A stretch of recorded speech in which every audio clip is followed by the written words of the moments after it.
Et salut! Bienvenue sur ce vlog où du coup je vais parler des deux challenges qui m'ont été donnés. Alors le premier, c'est que je suis censée faire une vidéo qui résume ma semaine pour la semaine prochaine. Du coup j'ai une semaine pour la tournée et la montée et de dire tout ce qui se passe dans la semaine. Bon, je pense que je vais m'amuser. Du coup, quelle est l'idée de ce vlog? C'est que finalement on m'a offert un dossard pour le semi-marathon de Biscarrosse le 4 mai 2025. Alors comment dire que c'était pas du tout prévu. Bien sûr, je vais être honnête, c'est un rêve que j'avais de pouvoir faire un semi-marathon un jour, pourquoi pas même un marathon. Mais autant dire que mon expérience actuelle, c'est que je n'ai jamais couru plus de 10 km. Enfin si, là du coup j'ai fait 12 il y a quelques jours pour tester et essayer de me rendre compte de la difficulté de ce challenge-là.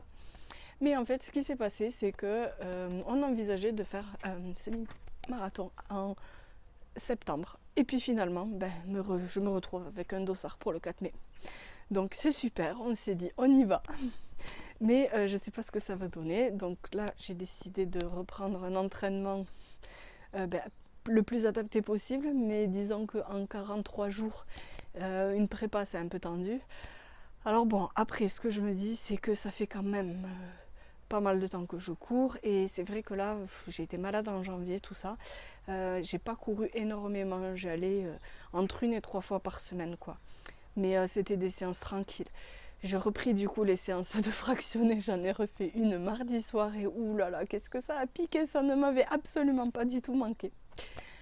Donc voilà, je sais pas trop ce que ça va donner, mais je me suis dit que ça pourrait être rigolo de filmer un peu la prépa, comment j'envisage les choses, mon niveau d'anxiété qui va sans doute beaucoup varier au cours de ce prochain mois. Et puis, je n'ai aucune idée à ce moment où je fais la vidéo de ce que ça donnera. Et puis, mais je suis quand même contente de tester ça.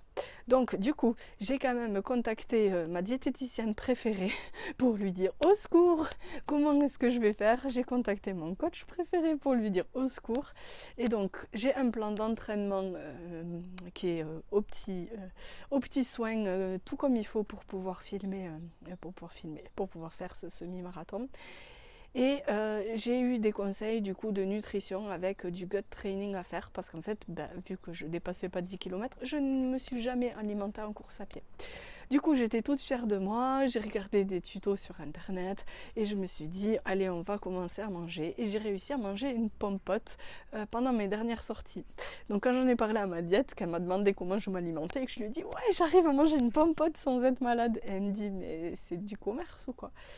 Et en fait, du coup, elle me dit il faut 20 grammes de sucre dans les compotes. Donc il faut des compotes spéciales. Parce qu'en fait, du coup, celle que j'ai vérifié, il y a 9 grammes, celle du commerce. Donc en fait, il faudrait que je mange 18 si je fais le marathon en 3 heures, le semi-marathon en 3 heures. Ouais, un marathon en 3 heures. Genre, j'aimerais trop. Non, juste un semi en 3 heures. Non, je vise 2h45 ou 2h30, ça serait magnifique. 2h45, je serais quand même contente. Mais donc, bref, ça ferait 18 compotes. Donc bon, ça va pas le faire. Du coup, ce matin, je m'en vais à Decathlon pour essayer de trouver la petite liste de nutrition qui va m'accompagner là-bas, que m'a concocté ma diète. Et puis, je vais chercher tout ça et on se retrouve plus tard pour un petit débrief. Salut! Et ça y est, les filles sont à l'école et je me dirige en direction du travail pour un mardi bien rempli, puisque j'aurai que 3/4 d'heure de pause avant d'attaquer le fractionné de la semaine. Allez, c'est parti. Alors, est-ce que tout va bien ici? Oula, je crois qu'à mon avis, il n'y a plus de papier à carte bleue. Il va falloir que je m'occupe de ça. Je suis emmêlée. Bon, mes lunettes, elles sont vraiment passées en mode soleil. Mercredi soir, ouais, ça c'est le pot pour mettre les dosettes de café, hein, ça fait moyen sur la vidéo. Mercredi soir, on rentre de l'aérien, on est un petit peu sous l'effet des effluves des endorphines de l'aérien, on sort super court, on s'est éclaté, c'était trop bien avec mon ami. Et puis le soir, on se met à papoter par message et puis let's go faire une vidéo YouTube pour la semaine prochaine. Moi je dis ça, je m'éclate quoi. Et puis après je reprends ma vie normalement. Comme depuis 5 ans, je me dis allez je vais faire une vidéo. Et puis au final, Je fais 2-3, je me filme comme ça, puis je mets dans la corbeille et on passe à autre chose. Sauf que du coup, hier soir, je vais pour dormir, je lis mon bouquin pendant 1h30, tout ça, j'étais trop bien. Puis, avant de faire vraiment dodo, ouais, les pires conseils de sommeil. Mais bon, j'ai pas de problème de sommeil, donc j'en profite. Mais bon, j'ai toujours du mal à dire des trucs pas très recommandables en tant que psy. Voilà, notion d'exemplarité, tout ça. Bref, donc je vais sur Insta avant de faire dodo. Et là, je vois une vidéo de mon amie, trop belle, qui se filme. Elle se filme en train de faire son flow au cerceau. Et à la suite de quoi, elle dit que, en fait, elle s'entraîne parce qu'elle a un challenge vidéo à faire avec une amie. Et là, je me dis, oh putain, oh, mais c'est moi l'amie dont elle parle. Alors, en plus de l'idée d'être terrifiée d'apparaître dans une vidéo de quelqu'un d'autre, bon, elle ne cite même pas mon nom et on ne me voit pas, ceci dit. Mais ça m'a suffisamment angoissée pour me dire que, en fait, je crois que j'avais complètement oublié. Et donc, en plus, pour couronner le tout, qu'est-ce qu'elle dit? Ah, mais comme on est lundi soir, il reste 2 jours. Oui, et je crois que je suis en train de décompenser en plus de mon asthme, puisque j'ai des quintes de toux depuis ce matin. Je sentais déjà que ça commençait à piquer le dimanche, mais ça ne m'a pas empêché d'aller courir 15 km. Parce qu'au-delà de se dire que je vais avoir de l'asthme, parce que tout simplement il fait beau, je voulais être focus sur ma prépa semi-marathon.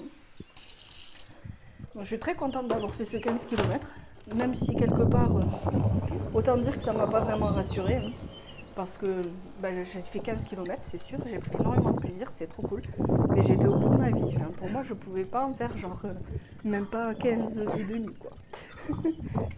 Bon, voilà, ma petite stagiaire qui m'a fait un joli cadeau avant de partir. Je te remercie tellement, je pense fort à elle. Ça va me faire drôle qu'elle soit plus là. C'était tellement riche et constructif de débriefer avec elle, ça me faisait tellement réfléchir, avancer et tout. Elle avait toujours des réflexions hyper pertinentes.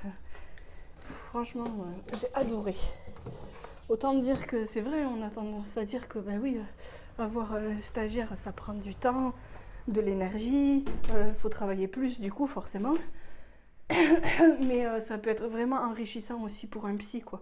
Parce qu'en gros, tu te remets vachement plus en question, puisque la stagiaire te pose des questions, elle te demande ton fil rouge, qu'est-ce qui fait que tu as posé ce genre de questions, où est-ce que tu comptes en aller, aller dans ta pratique. Et aussi récupérer ses émotions, tu vois, quand il y a des séances qui sont un petit peu difficiles. Hop, ouais, je mets ma bande. Est-ce que je l'ai mis dans le bon sens?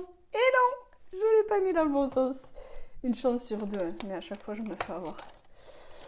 Hop. Bon, donc du coup j'aurais fait des vidéos, hein. Je dis pas que ça sera publiable, loin de là. 8h41, je commence mes consultations à 9h. Ce qui fait que là, c'est parti pour travailler. À plus tard. Essayer de filmer un tout petit peu parce que je vais